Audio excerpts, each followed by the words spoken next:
May I start with CNN? Mr. President, Mayroon kayong listahan? first question po is from Edith Regalado of Philippine Star. Sir, good morning po and welcome home from a very successful trip to Israel and Jordan po. Sir, while you were away, things were happening here in the city, particularly with the Trillanes issue. Is there one question is there a need for you to for a loyalty check among the military since he is from the ranks of the military, and with what is happening now, and where are we now when it comes to his case? Look, right at the beginning of my term as president, I've had several discussions, and far and between the months that followed, I've always stressed to the uniformed people of our government that they should not nurture in me or in anybody else in my cabinet and government loyalty. I said, you should focus your loyalty to the flag of the Philippines and the Constitution. Sabi ko sa kanila, prangka, sabi ko, I do not need loyalties. I was elected as president and I intend to serve.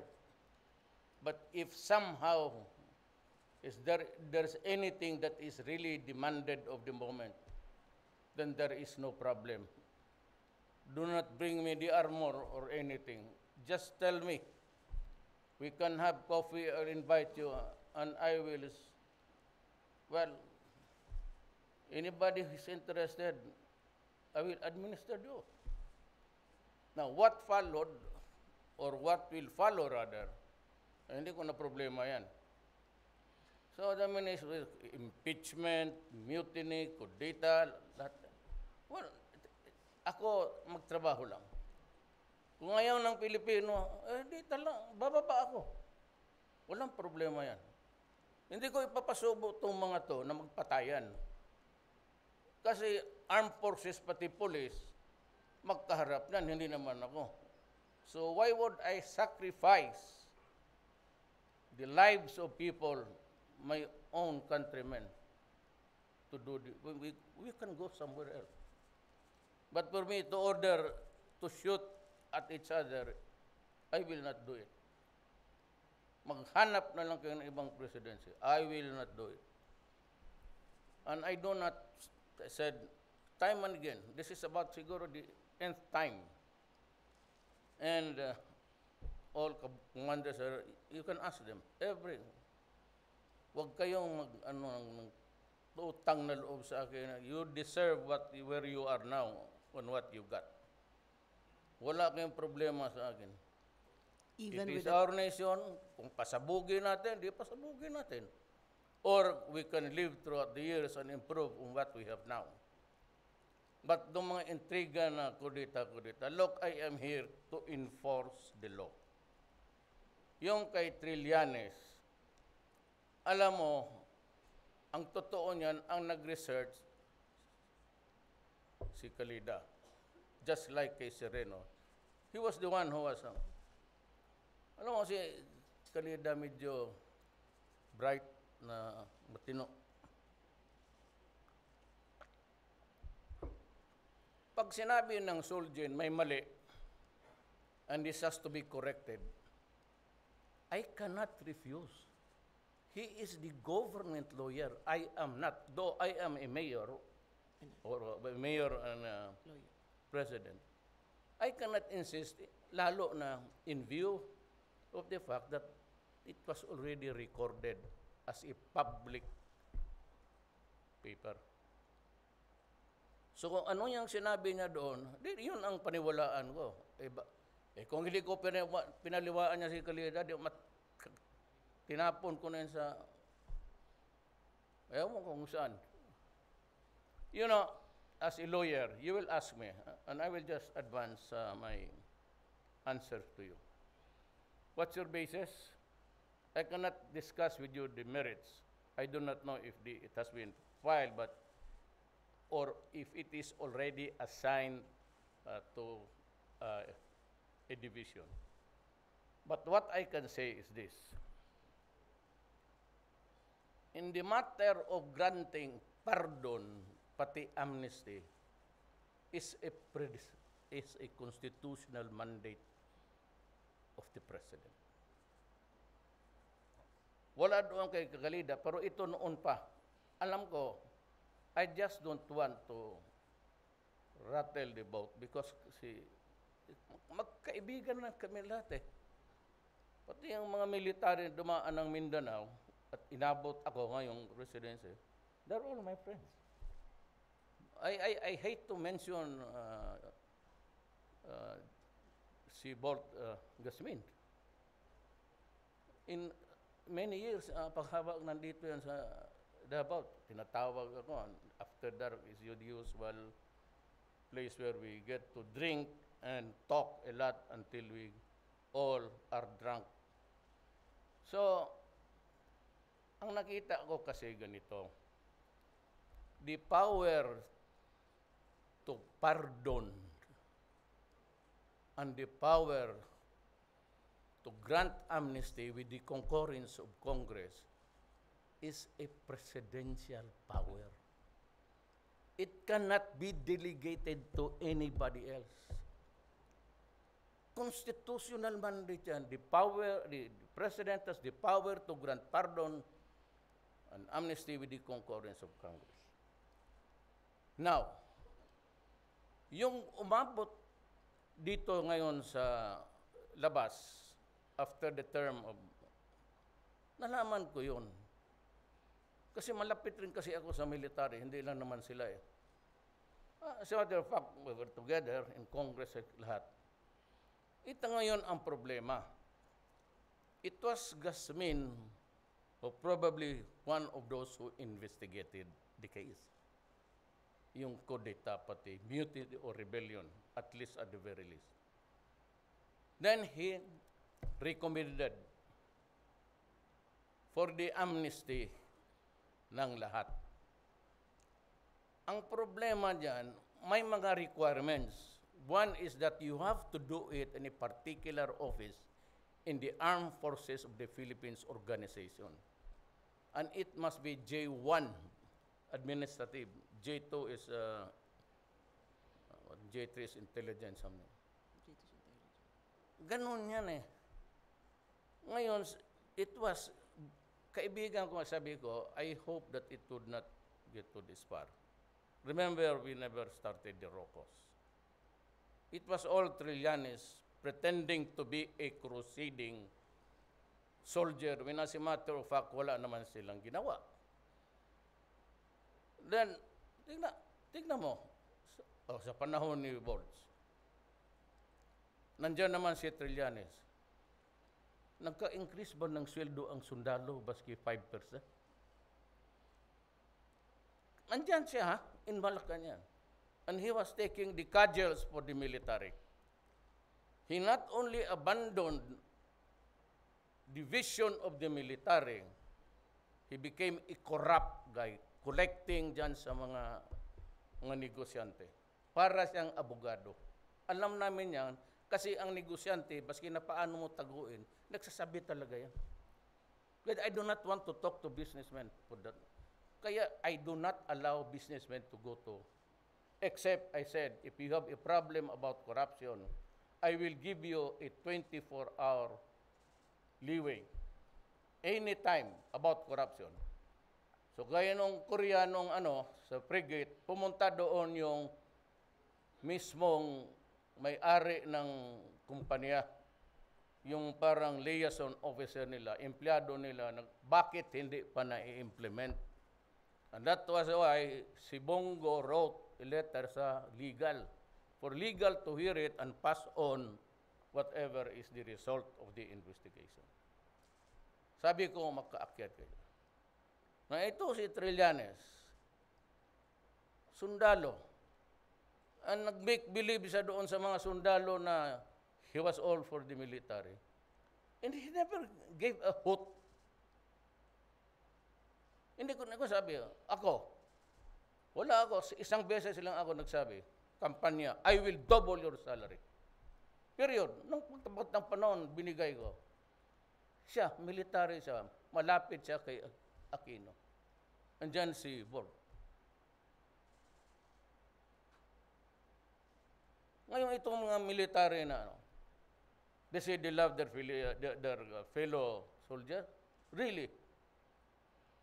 Nagpakita ba sila minsan sa Marawi? When a lot of my soldiers and policemen were dying, pumunta lang ba sila doon to sabi, I condole with you? Yan pag sabi mo, nagmamalaki sa sundalo, and always, all the time, tatakutin ang kako, pati we have mga mista ko. Is that how low you can get? Is the military that empty? Natakutin ko lang sa mga mista niya kasi hindi ko na gusto ng mga sundalo. Oh, well, kung hindi ibigay mo sa military, bakit ka takot? Ibigay mo. Kung gusto nila magsabi sila bukas, kayo, bababa ako. Totoo lang. Bakit ako pagpagkuntis niyang payabangan? Anong naibigay niya sa military? This pernicious habit of the military when I will take do not follow the instruction of the president. Well, pag yan ang sabi nila, kung gusto ninyo, inyo na. Bakit kayo magpatayan? Ang gwardiya ko, classmate mo rin, bala sa PMA, di kayo na lang lahat. Bakit pa tayo magdrama-drama dito kung gano'n ang sitwasyon? Sinabi ko sa inyo, I'm old. I am ready to step down anytime. Short of working it out for the last remaining years of my term. Probably the only agency that can really, or agency, would be PNP and the armed forces.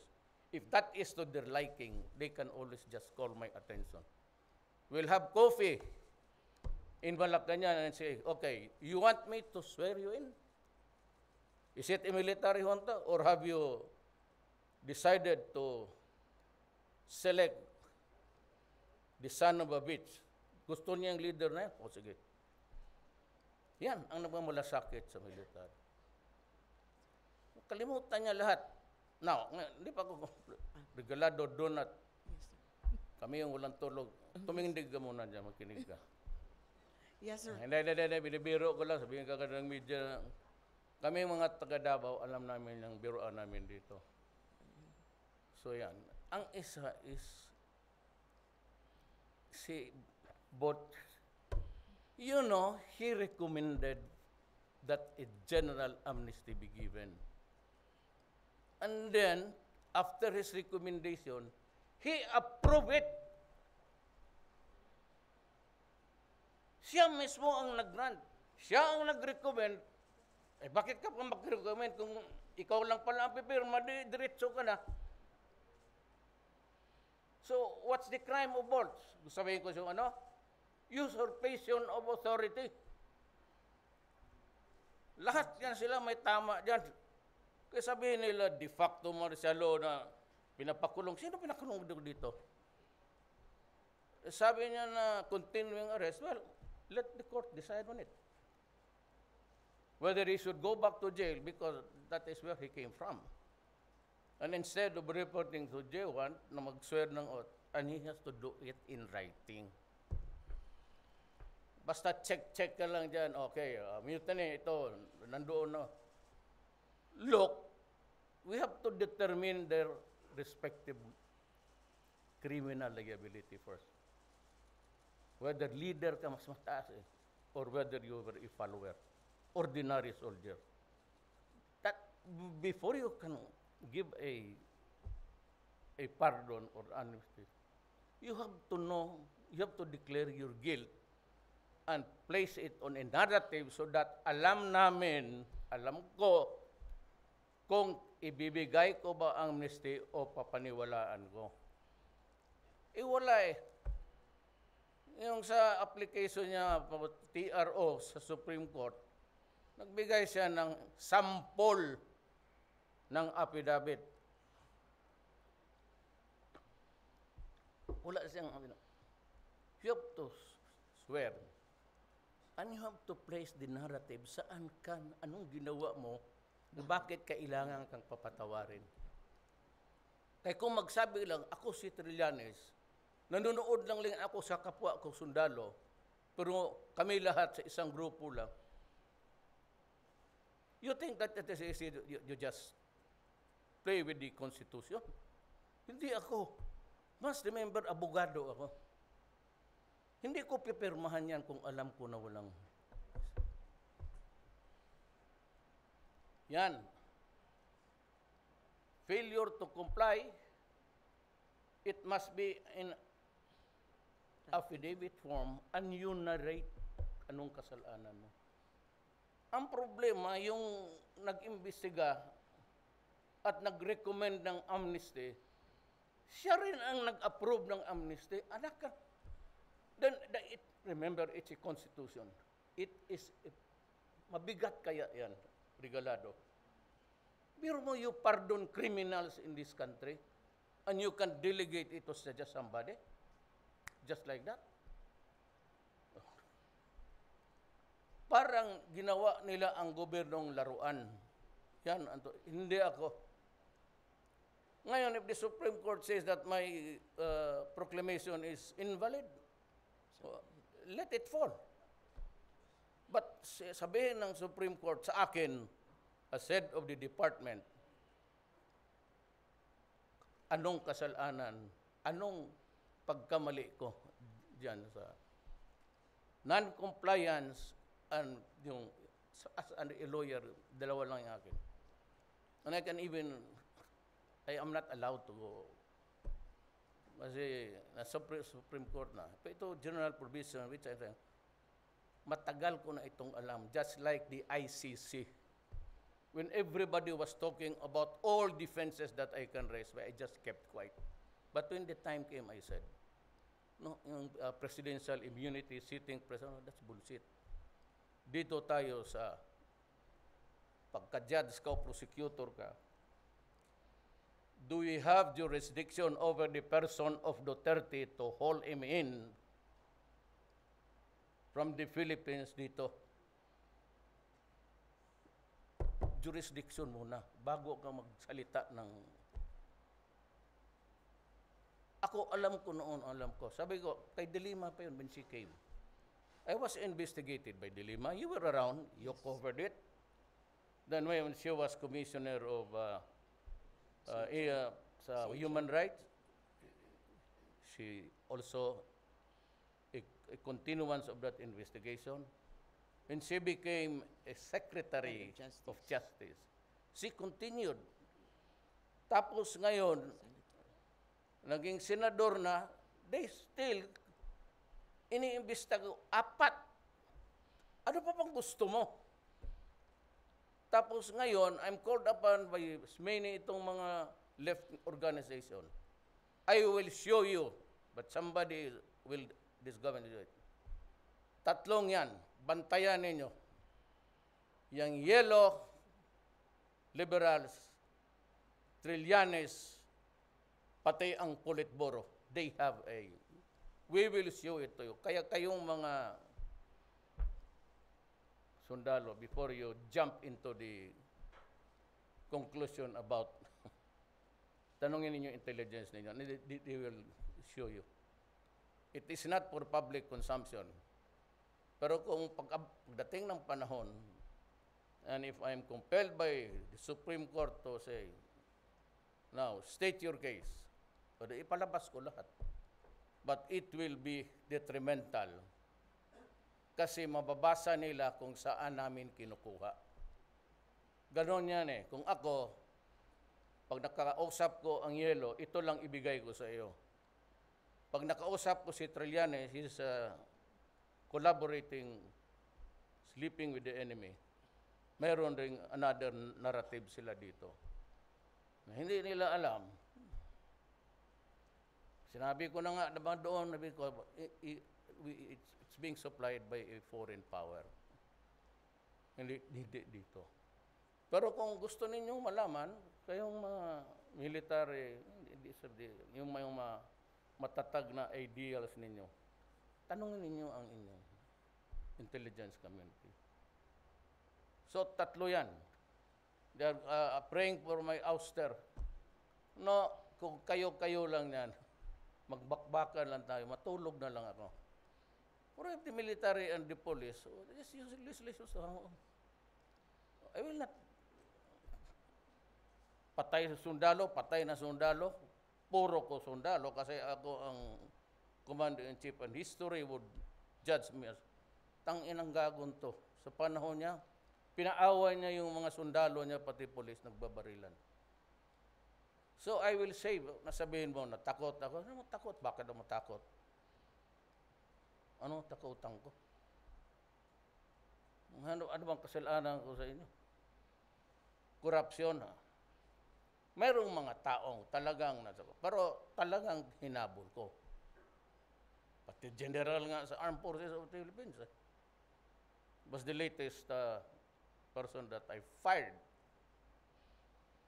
Not because I'm afraid. I'm not doing anybody a favor. I am sticking to what is right and at constitutional. Wala de facto Marcelo.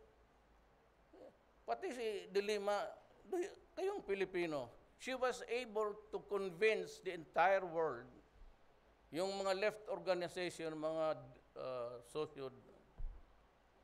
mga soak them all over the world, na prisoner of conscience. And even yung mga sa labas namin ngayon, binubulong na, you might want to, na-convince nila because ang komunista nakapasok talaga.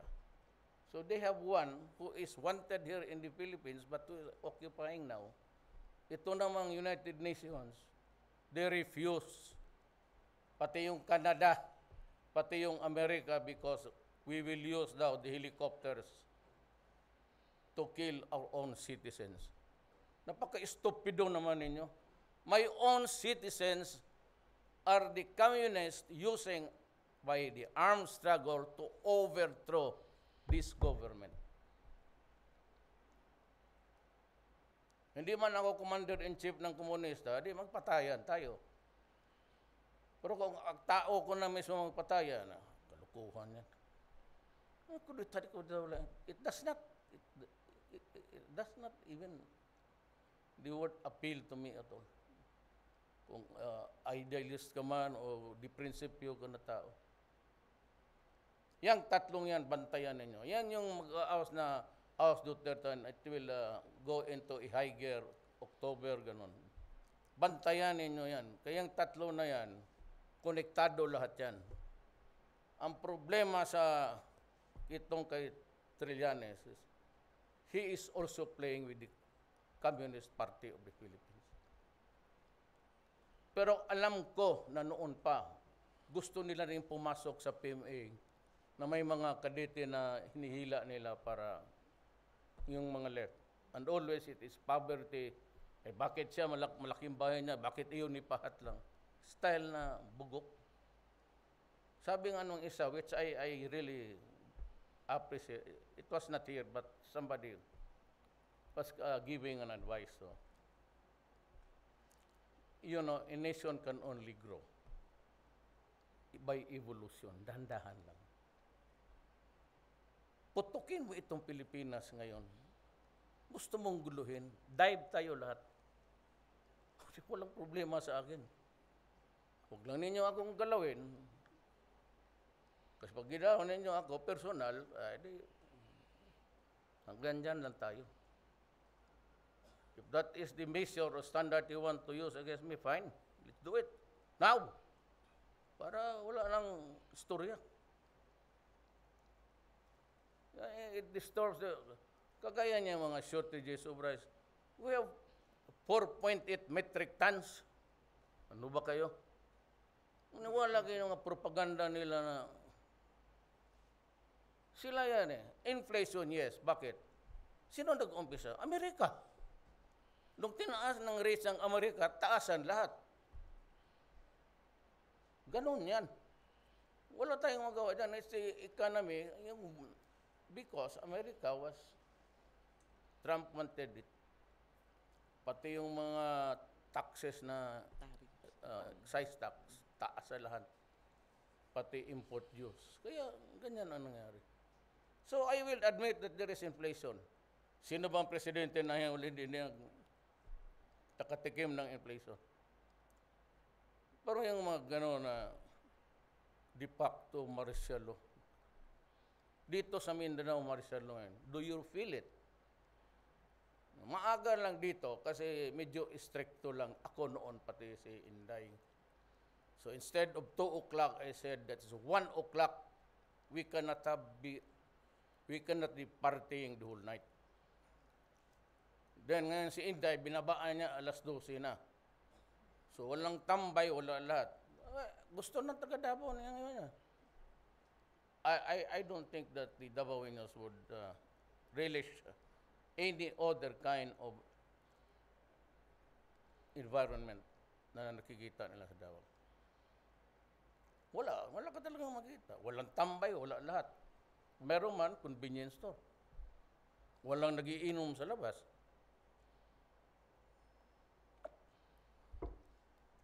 Mga squatters area,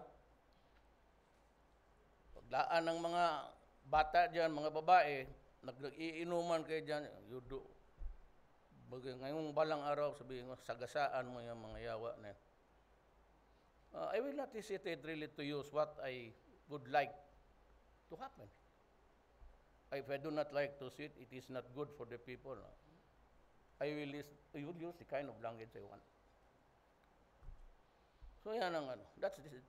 So ano pang about Trillanes? Sir, follow-up question lang po on Trillanes. What do you think would happen in this Trillanes saga, overstaying in the Senate? So saan yun mag-i-end? Yung kanyang SIWAR and everything against you? Ganito yan. Guilt is personal. Whether you are a mayor, ROTC, o ano ka lang dyan, reserve. Guilt, kung mayroon man sa kanila, personal yan. And now, kung mayroong gustong to intervene and do it violently, good, fine. Para kung ngayon, kung mag-away-away sa mga ang tuhungan nito, kung magkagulo because of Trillanes, dyan na talaga ako hindi bumilib. Can just imagine a person shouting over about his love for the PMA, tapos siya, tinan mo, basahin mo yung comment ni Rex Robles, taga-RAM. He mentioned that there is no honest bone in his body. Galing yung PMA. Tanungan mo sila pa doon, mo yung mga kasama, Maestro Campo and the rest. Siya ang nakinabang. Kalimutan niya yung mga kasama niya doon because they believed in his word. Sabi ko nga ano mang nagawa niya sa military na para magpakamatay sila?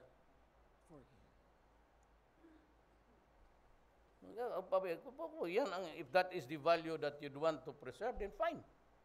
Count me out. Kung may ganun klaseng military, count me out. I will. Maybe you need not really demand on. If that is the kind of culture ang mga military natin without offending anybody, I would rather be not president. What would be the use of relying on an armed forces, pati police na ganun ang dimension sa buhay? You know, everybody, every soldier, every congressman, every mayor, vice mayor, guard, police, we get our money, our pockets, so that we can buy food for our families from the people's pocket also.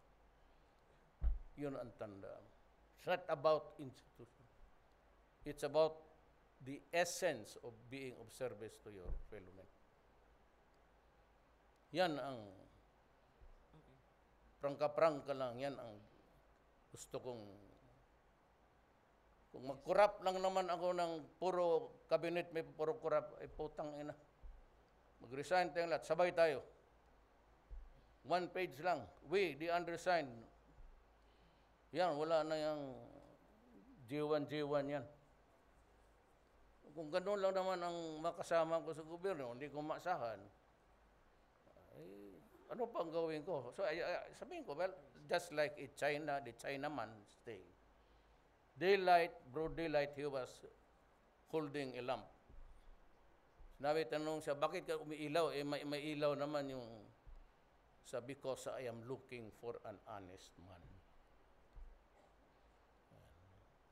Sir, in one word po, sir. Ito lang last na, one word lang talaga, sir. How would you describe Trillanes? A coward or is he brave? You know,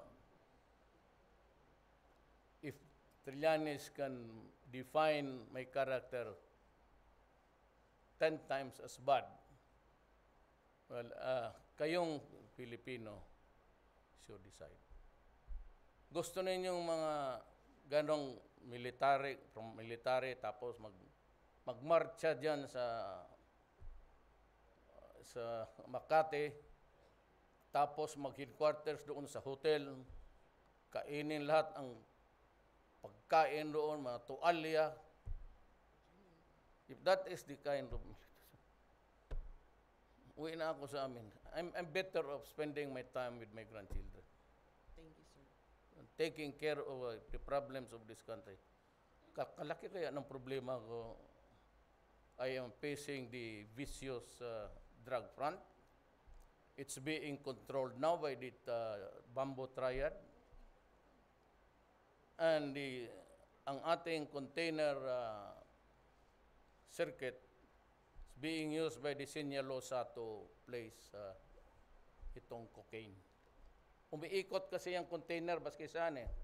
This time container for Germany, tapos from Germany, kung sino-sino yung tinatarget nila because they have the timetable. Yan ang ginagamit ng Sinyalosa. Ang Amerika hindi na kailangang maghanap pa ng iba.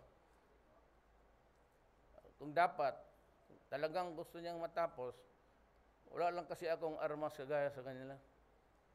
Kaya kung may armas lang ako ngayon, precision guided, matagal lang naubos ito. Pati yung niyog lahat, kahoy sa... Libre lang kasi ako eh. So, ako, may nakuha ako doon. So, hindi ko sabihin kung ano nakuha ko ng mga armas. Part really was also, well, of course, the welfare of the Filipino workers abroad and to shop for arms. And mind you, pagka used against terrorism or extremism, binibigay na lang yan. Because we have a common enemy. Lahat na puntahan ko, galit sa terrorism o na biktima ng terrorism. Ina. Ina Andolong. Good morning. Ina ng bayan. Hi, Bayan, sir. mahal na bayan. Sir, still on Senator Trillanes, as far as you're concerned, can you unilaterally void the amnesty granted on Senator Trillanes without congressional concurrence? Hindi po ba kailangan nun? Well, in the first place, ang amnesty allowing his release was void.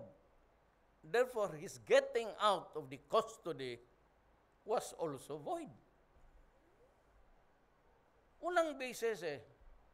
Kasi yung amnesty was defective, fatally flawed. Yung basis ngayon ng release niya based on that fatally flawed document could also, mango tree is mango tree. Kalamansi is kalamansi. Ay yung kanyang blood, nothing valid would come out from a void document. So no need for congressional concurrence on your I don't know application? about the Supreme Court. Okay. Magtanong lang ako, bakit mo ni-release? Ako pagtanong, if I'm allowed to argue it, President, may first way ko, bakit na-release yan? Because of this. You think this is valid? You think you can tinker with the Constitution, gano'n na lang? we're supposed to die for that Constitution. And as serious as a constitutional mandate to erase crimes. Ganun na lang na parang isang papel. So, bago itong dokumento, saan siya galing? Pwede, diba sa kulungan? Sir, speaking of that, Senator Trillanes is insisting that you have pending orders to have him arrested without an arrest warrant. Can you tell us how you expect your proclamation to be implemented or executed? Well, nandiyan na sa Supreme Court. I leave it at that. If the Supreme Court would say that my proclamation is null and void, then let it fall. But then, if I'm affirmed or sustained, then it's the military now. Sila man ang last hold. Sino man ang naghawak sa kanya last. Di sa kanila, bahala sila. Ayaw na tanggapin. Next question is from... Then, you can always invite everybody to do not respect the law anymore. You can write your own petition and go out there nonchalant, walking away. If this is a breakdown of law and order, then I say this is our only country. And if you want to destroy it, fine, let us destroy it altogether. Sir, last from my end. I'm sorry, Secretary. I'm sorry, but because of lack of time, can I call on Dano Tingtungco now? Okay. I'll... Yes, sir. Sir, good morning. Sir, just to... If I have the stamina, walang tulog. Sir, just to clarify, yung court-martial, is it something you are to pursue pagdating still on the matter of No. Senator Trillanes? Kasi ang court-martial is like the court-martial here. Wala namang naniniwala. Kung may relo dito, patay. Pero mas sabi nila, they are safer with the presence of the military. And I will agree.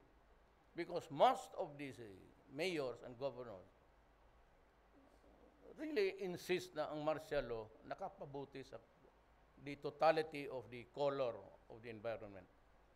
Not so safe, but there is an enemy to reckon with. In Mindanao, we have the historical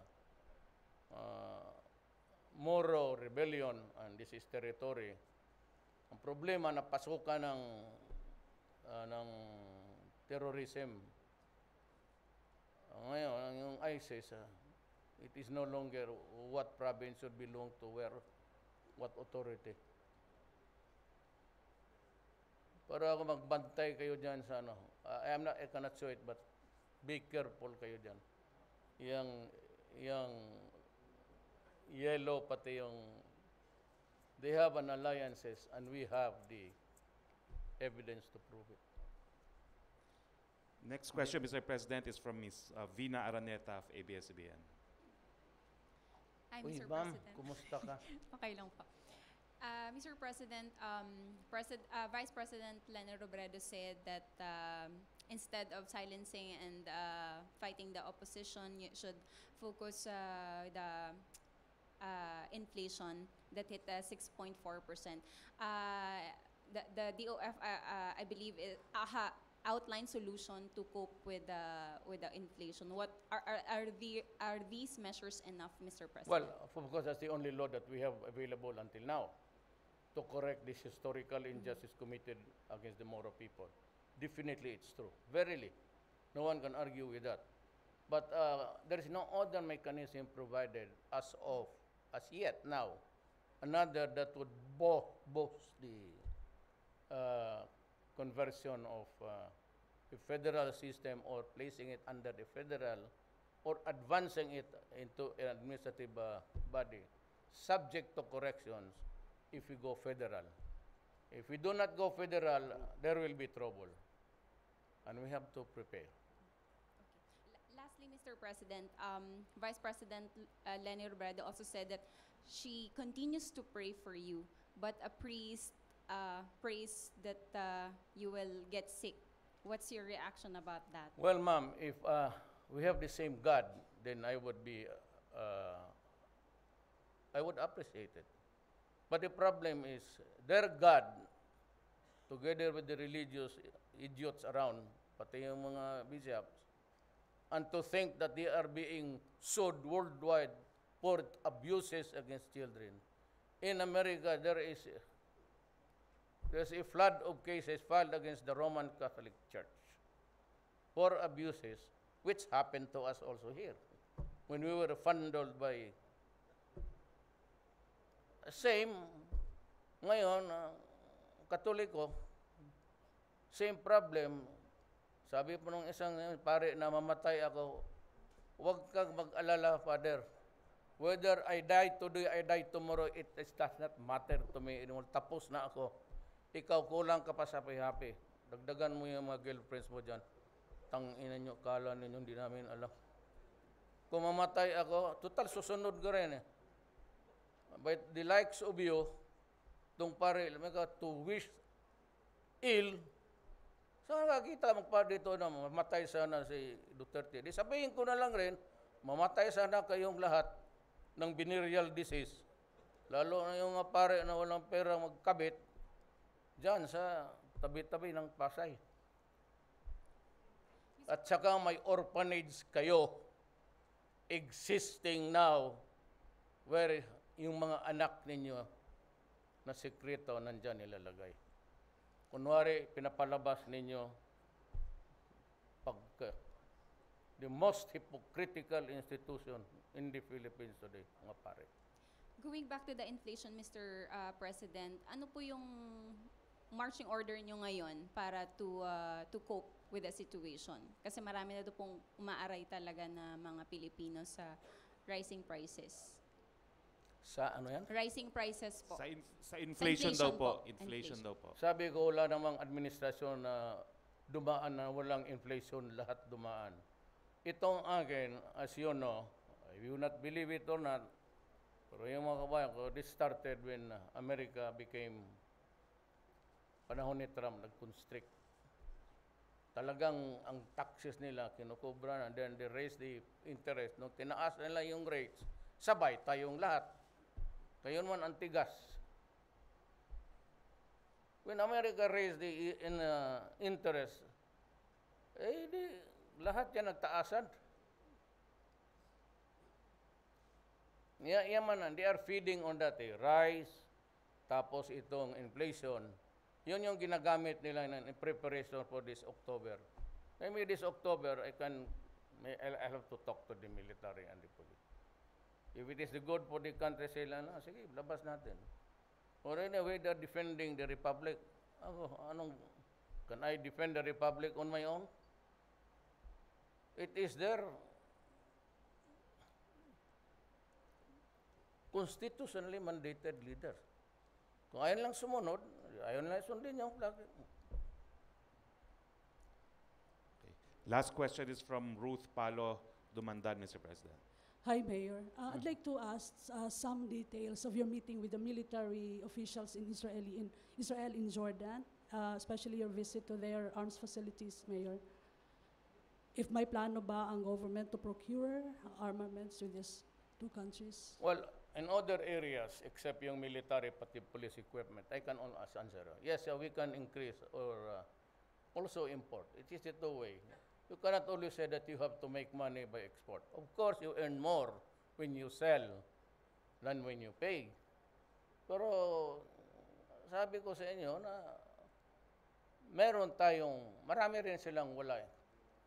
Kaya nga pasalamat rin ako na punta ako doon. Kasi natignan ko, areas where we can really invest also. Lalo na yun. But yung iba, nandito na sila eh. And I must publicly appreciate and extend my heartfelt thank you both for Israel and Jordan. Maganda na lugar. Sana makapunta rin kayo. It's safe. Walang problema. They have a strong military branch there. I was with King Abdullah Was it yesterday or the other day? Or was it yesterday? Nanood ako ng demonstration nila. Jordan, ha? Sa Amerika, Amerika, wala pa. Parang mag-usap pa kami may paring Trump. Kasi, I have nothing against the American people. Not the slightest even misgiving kay Trump.